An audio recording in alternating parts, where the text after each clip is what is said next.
안녕하세요. 2020년 12월 4일 금요일 아침입니다. 오늘도 하나님 아버지께서 주시는 큰 은혜가 우리와 함께하기를 기도합니다. 사랑과 은혜가 많으신 하나님 감사합니다. 오늘도 주님과 깊이 있게 동행하는 하루 되게 하여 주시옵소서. 말씀으로 은혜 받고 돌이킬 수 있는 힘과 능력을 얻게 하여 주시옵소서. 예수님 이름으로 기도합니다. 아멘. 여러분 잘 지내셨나요? 오늘은 다니엘서 8장 15절에서 27절 말씀을 함께 묵상해 보기를 원합니다. 하나님께서 계속해서 다니엘에게 주신 환상을 해석해 주고 계시는 그런 부분입니다. 앞으로 일어날 왕들과 또 하나님을 대적할 세력들에 대해서 하나님께서 말씀하고 계시는 부분인데요. 우리가 이 말씀을 통해서 죄의 모습은 어떤 것인지, 또 세상적인 모습들은 어떤 모습인지 한번 살펴볼 필요가 있다라는 것을 본문을 통해서 배우게 됩니다. 23절에 이 내 나라 마지막 때에 반역자들이 가득할 즈음에 한 왕이 일어나리니 그 얼굴은 뻔뻔하며 속임수에 능하다. 결국 진리를 거짓 것으로 바꾸는 속임수에 능한 모습이 정말 세상의 모습이요 또 죄악된 삶의 모습이다라는 것을 우리는 알아야 합니다. 속아 넘어가지 않기 위해서는 진리를 정확하게 아는 것이 필요합니다. 진리를 정확하게 알 때 우리는 속지 않을 수 있는 거죠.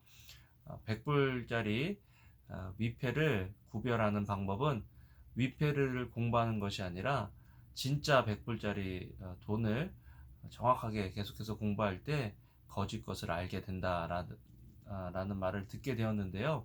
우리도 하나님의 말씀을 깊이 있게 묵상하고 하나님의 말씀을 연구하고 읽을 때, 들을 때, 그때 거짓 것들에 대한 분별력이 생긴다라는 것을 알아야 합니다. 또한 이 죄악된 모습은 제가 잠깐 기록했는데요. 뻔뻔하다. 죄를 짓고도 자기가 한 행동에 대해서 정당성을 자꾸 부여하고 또 자기 이런 것들 정도는 괜찮다라고 이야기하는 그런 뻔뻔함이 있다라는 것입니다. 23절에 그 얼굴은 뻔뻔하다. 그래서 우리가 죄를 지었을 때 죄에 대해서 민감하게 반응할 수 있다라는 것이 굉장한 은혜다라는 것을 알아야 합니다. 또한 죄악된 모습, 말세의 죄악된 모습은 거짓된 힘을 가지고 있다라는 것입니다. 자기에게 힘이 없으면서도 힘이 있는 척 하면서 또 그 힘에 어떤 과시, 그래서 주변 사람들이 그것들을 속고 인정해 주게 되는 그런 거짓된 힘을 갖고 있는 것이 죄악된 사람, 또 그런 세상의 모습이다라는 것들. 또 파괴적이라는 것입니다. 24절에 보면 그가 장차 놀랍게 파괴 행위를 하고, 죄악된 삶의 모습 중에 하나는 파괴적, 죄는 파괴적이죠. 아담과 하와 태초의 사람도 하나님과의 관계가 파괴된 이유는 죄 때문이죠. 또 그 죄가 들어와서 가정이 파괴됩니다. 아내가 남편이 아내를 탓하는 것들을 보게 되죠.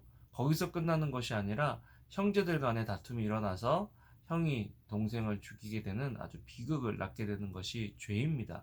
여러분, 가정이 깨지고 또 관계가 깨지고 또 공동체가 깨지는 이유는 죄 때문이라는 것들을 기억하고 우리가 죄의 문제에 대해서 민감하게 반응할 필요가 있다는 것 알아야 합니다. 깨려고 하는 것들은 죄다라는 것을 우리가 알아야죠.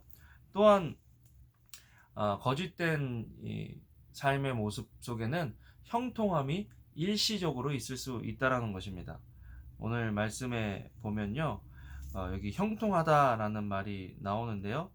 25절에 그가 꾀를 베풀어 제 손으로 속임수를 행하고 마음에 스스로 큰 채하며 또 평화로울 때에 많은 무리를 멸하며 또 스스로 서서 만왕의 왕을 대적할 것이나 그가 사람의 손으로 말미암지 아니하고 깨지리라.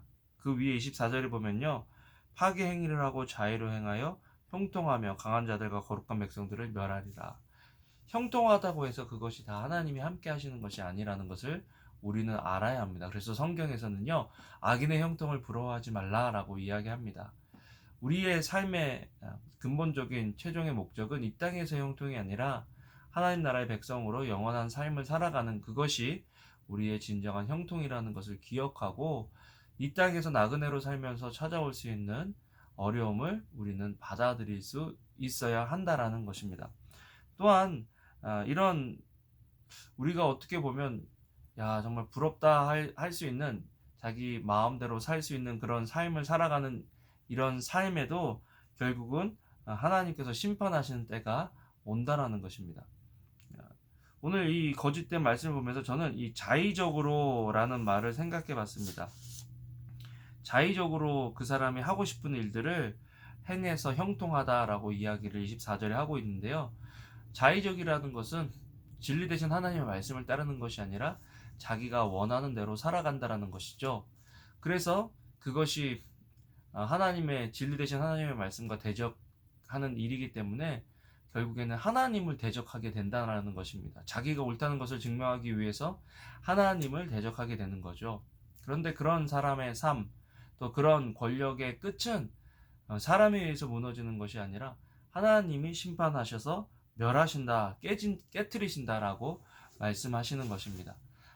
하나님께서 교만한 자는 대적하시고 겸손한 자들에게는 은혜를 주신다라고 말씀하셨기 때문에 우리가 기억해야 될 것은요, 우리 자의적으로 우리 마음대로 살아가는 것이 아니라 하나님의 말씀을 따라 살아가는 삶이 가장 중요하고 귀한 삶이다라는 것들을 기억하시고요.